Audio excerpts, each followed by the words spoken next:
If you're considering moving to Dubai, Abu Dhabi, or any of the other Emirates in the UAE, then watching this video is going to immediately put you at an advantage and give you a better idea of exactly what you should and shouldn't be doing before you make the jump. In this video, I'll be walking through 5 of the most important things that absolutely everyone who's moving to the UAE from abroad needs to know before making the shift. And this is the perspective of someone who's worked with thousands of people from the US, Canada, Australia, Europe, and pretty much everywhere in the world and helped them move over to the UAE. There are hundreds of thousands of people who move to Dubai and Abu Dhabi every single year, but not everyone has a positive experience because some people cut corners or they don't do enough research before making the jump. I'm going to walk you through 5 of the most important things that you absolutely have to know before you book that one-way flight to DXB. So get your notebook ready. This is going to be important, and don't forget to hit like on this video if you're considering a move to the UAE. It seems like everyone in the entire world wants to move to Dubai or Abu Dhabi at this point, and rightfully so. It is one of the best places to live, hands down. But that doesn't mean you should be coming here unprepared, underfunded, or without a clear roadmap of exactly how you're going to make your move a success. And that brings me on to point 1. Whatever you do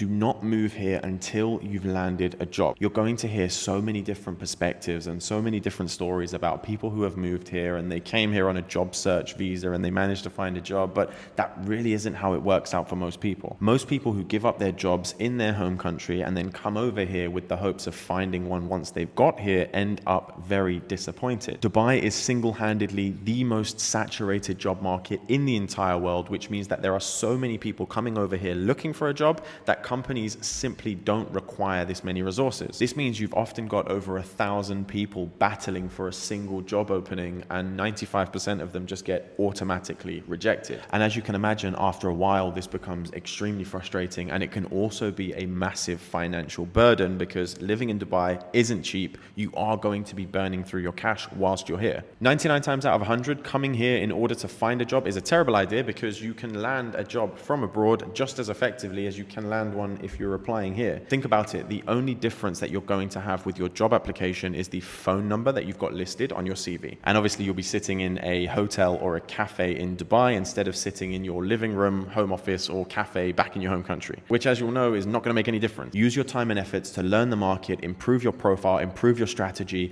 and run an effective job search from home, and then at least get to the point where you're landing interviews before you jump on a flight and head over here. Point number 2, there are no income taxes in the UAE, which is great. However, this doesn't mean that you're going to be 40% richer than you were at home. When you're searching for a job in the UAE, the salary expectations that you have should reflect the gross salary that you would be receiving back home. And in most cases, you're able to achieve a 0 to 20% uplift on that number. So let's assume you're earning an annual salary of £60,000 in the United Kingdom. The salary that you should be targeting in the UAE should be between £60,000 and £72,000 per year. And just on a side note, whenever you're discussing salaries in the UAE, the salary discussion should always take place in AED, and it's always calculated on a monthly basis. Now, the reason why if you're on £60,000, you shouldn't be accepting a take-home in the UAE of £45,000, which would equate to what you'd be taking home back in the UK, is because in the UAE, just because there aren't taxes, it doesn't mean there aren't charges for things. A small example of this would be having to pay relatively large deposits for your utilities, having to top up or upgrade your healthcare insurance, or even down to driving violations, which in the UAE are extremely common and can set you back 400 AED just for something as simple as not indicating when you change lane. Number 3, you're going to have to put a lot of thought into housing. There are so many different areas you can live in Dubai and Abu Dhabi, and all of them offer different perks, different lifestyles, different communities, and overall a different feel. Going to visit a few or simply visiting one area isn't going to give you a good enough idea of where you're actually going to want to spend at least the next year of your life in Dubai or Abu Dhabi. Before you get here, make sure you get yourself a couple of weeks in an Airbnb or a hotel. This will often be provided by your employer, and take a day or two to visit as many areas as you possibly can. Keep in mind here that renting can be pretty costly. A 1-bedroom apartment is going to set you back around 70,000 AED. A 2-bedroom apartment will be around 85,000 AED. A decent 3 or 4-bedroom townhouse will cost you anywhere from 120,000 all the way up to 200 to 250,000 AED, on a yearly basis. Now, this isn't like most of the world where you will go in, you'll pay 1 or 2 months on a deposit, and then you'll pay your rent on a monthly recurring basis. Over here, 99% of the time, you're going to have to pay a minimum of 3 months rent up front. And this is how it will work for the duration of the contract. You will need to pay in blocks of 3. If you want to get a better deal and negotiate the contract down by perhaps 5 or maybe 10%,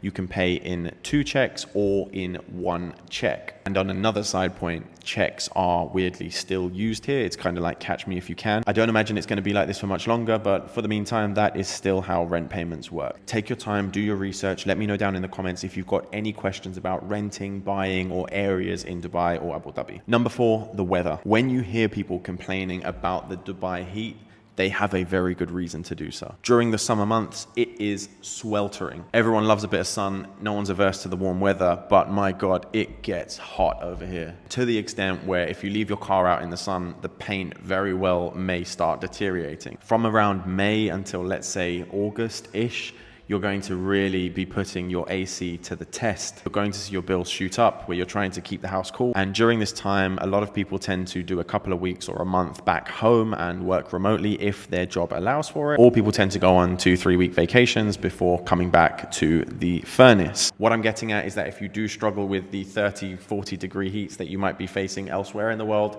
make sure you come here first during the summer before you uproot your life, come over here and then realize, what have I done? But there are always 2 sides to a coin. I live in Dubai and I actually love the summer months. The roads are clear, you can do whatever you want without a reservation, the beaches are clear, and you can pretty much enjoy Dubai as your personal playground during these summer months. Number 5, and I don't actually like that I have to say this, but make sure you are respecting where you are. I come from the UK and there are certain things that you can get away with in the UK that you simply cannot get away with here. The UAE takes the integrity of the legal system and the safety of the community here at large extremely seriously. If you're coming here with bad traits, a bad temper, a bad attitude, there are likely going to be ramifications. Take your time to understand the values of the UAE and what is acceptable versus what isn't. Now, funnily enough, this is one of the things that makes the UAE so great, because everyone who comes here is all about building a better life for themselves, their families, and their communities around them. If you're coming here with that intention, then you're coming to the right place. And there you have it. These are 5 things you absolutely must know before moving to Dubai